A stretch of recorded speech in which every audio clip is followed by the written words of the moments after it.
He's a loving father, a devoted husband, and he's currently burying a man in his own backyard. This isn't a story about a criminal. It's a story about a man who followed all the rules until the rules broke him. What happens when a good man has no other choice? The story introduces us to Yu Mansu and his family. One weekend afternoon, he's outside grilling eel on a barbecue, a special gift he received from the company, Solar Paper, as a reward for his years of hard work. Sitting beside him are his loving wife Miri, their daughter Riwan, and their two dogs. They're living in the same house where Mansu himself grew up as a child. As an adult, he bought the house back and completely restored it with his own hands. At that moment, everything feels peaceful, stable, almost perfect. It's one of those rare moments of calm in life. While hugging his family, Mansu says out loud that he already has everything a person could possibly want, and for a brief moment he truly believes it. But that comforting illusion collapses almost immediately the moment his job and social status come under threat. Mansu has worked at the factory for 25 years. Recently, the company was purchased by American investors, and shortly after that, mass layoffs began. Even employees who dedicated their entire lives to the company are being dismissed. In Korean culture, losing your job is not just a financial problem. For many people, it feels almost like a form of social death. Mansu tries to explain this to the new management, hoping they might reconsider. But the response he receives is cold and simple. The company has no other choice. The laid-off workers are sent to psychological support sessions. Counselors explain that life is not over, that new opportunities still exist, that everyone must move forward.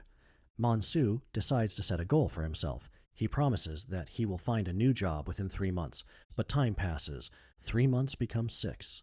6 months become a year, and after an entire year, he's still working as a loader in a small store, spending his days carrying heavy boxes. One day, his phone rings. It's an old friend named Namgu. Namgu tells him about a job opening at the company where he works and offers to help him get an interview. For the first time in months, Mansu finally feels a small sense of hope. But everything immediately begins to go wrong. At work, his supervisor refuses to let him leave early, and before he can even argue, they take his uniform away from him right there at the loading dock. He's officially fired. Later that day, he still manages to attend the interview, trying to appear confident, trying to stay calm. But the situation is humiliating. His hands are shaking. His thoughts are scattered. A painful toothache keeps distracting him. Whenever the interviewer asks a serious question, Mansu answers nervously, speaking in broken sentences, sometimes saying things that make no sense at all. Even his friend Namgu can see that the interview has already failed. That evening, another unpleasant surprise is waiting for him at home. His wife, Miri, tells him she has already found a new job working as an assistant at a dental clinic with Dr. Oh Jong-ho. Immediately after that, she begins explaining a strict plan for cutting their household expenses. They will have to sell her car. They will have to replace his car with a cheaper one. And worst of all, they will have to put the house on the market. The bank has already sent them an official notice. If they cannot repay their debt within 3 months, the house will be taken away. Money is running out quickly. Soon they begin selling furniture. The piano goes next. Magazine subscriptions are canceled. Streaming services disappear. Every small comfort vanishes. And then comes the most painful decision of all. They will have to give their dogs away, at least temporarily, sending them to Miri's parents. For the children, especially little Riwan, this feels like a real tragedy. Mansu refuses to accept the idea of losing the house.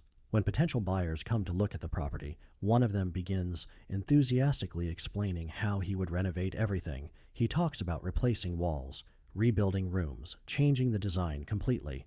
While speaking, the man casually praises the previous owner for maintaining the house so well. Mansu stands there silently, barely holding back his anger. After the visitors leave, he notices his daughter crying beside the doghouse. At that moment, he makes her a promise. They will not move, no matter what happens. Determined to keep that promise, Mansu drives to the Monper factory and practically begs the manager to give him any position available. He becomes so desperate, so persistent, that he even manages to irritate the manager while the man is trying to use the restroom. That same evening, Mansu and Miri watch a video about Son Chol, a successful employee at one of the largest paper companies in the region. During their conversation, Miri jokingly says something unexpected. She laughs and casually suggests that if something unfortunate happened to this man, Mansu might finally have a real chance to take his position.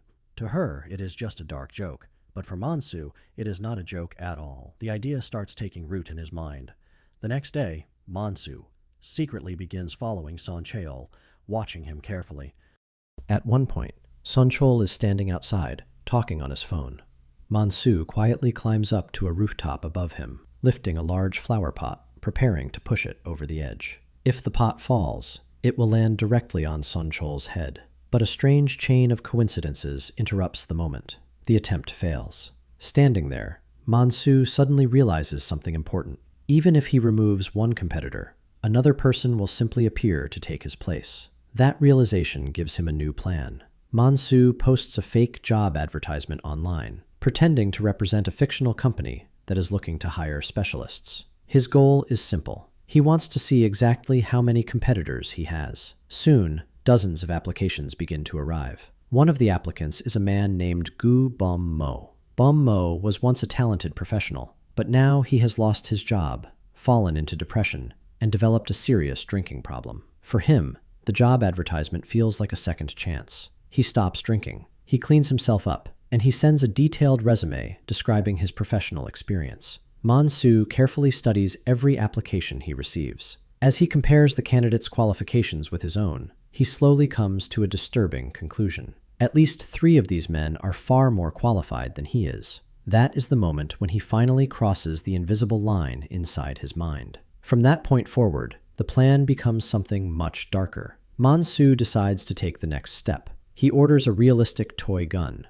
a replica that looks almost identical to a real firearm. Then, he secretly swaps it with an old trophy pistol that once belonged to his father. His first target becomes Gu Bum Mo. Mansu begins observing Bum Mo's house from a distance. After watching for a while, he notices something strange. A young man regularly leaves the house, carefully avoiding the security cameras. The conclusion is obvious. Bum Mo's wife is having an affair. The next time, Mansu decides to act. He hides nearby, waiting for the right moment, holding the gun and preparing himself mentally. But just as he is about to pull the trigger, something unexpected happens. Bum Mo's wife, Ara, suddenly appears. Her presence completely ruins the moment, and the shot never comes. Instead, the situation takes a strange turn. The couple ends up sitting together outside, having a spontaneous picnic. Ara lights a cigarette and begins talking about the past, remembering how she and her husband first met, remembering their younger years and the dreams they once shared. But while she talks, she also continues criticizing Bum Mo. She complains that his work never brought them financial security, that he was never able to provide the kind of life she wanted. Unable to endure another round of accusations, Bum Mo suddenly runs off to check the mailbox. Maybe the long-awaited interview invitation has finally arrived. Meanwhile, something unexpected happens to Mansu. While hiding nearby, he accidentally steps on a snake. The snake bites him. Mansu collapses to the ground almost immediately, falling right in front of Ara. She has no idea who he really is. All she sees is an injured man who needs help. So she quickly gives him first aid. For a brief moment, there's a strange, uncomfortable tension between them. Something awkward, mysterious, and unsettling. But despite this moment, Mansu still hasn't abandoned his plan. Later, he sneaks into Bum Mo's house again, hoping to find him alone. Instead, he discovers something different. Bum Mo is attending an Alcoholics Anonymous meeting, and inside the house is Ara's lover. Mansu quietly leaves. But just as he is driving away, he notices Bum Mo returning home. And suddenly, something unusual happens. The man who originally intended to harm Bum Mo now tries to protect him. Mansu calls him on the phone, pretending to be a recruiter from the fictional company. He urgently invites Bum Mo to come to a job interview immediately, hoping to keep him away from the house. But the plan still fails. On the way home, Mansu stops by the dental clinic to pick up his wife.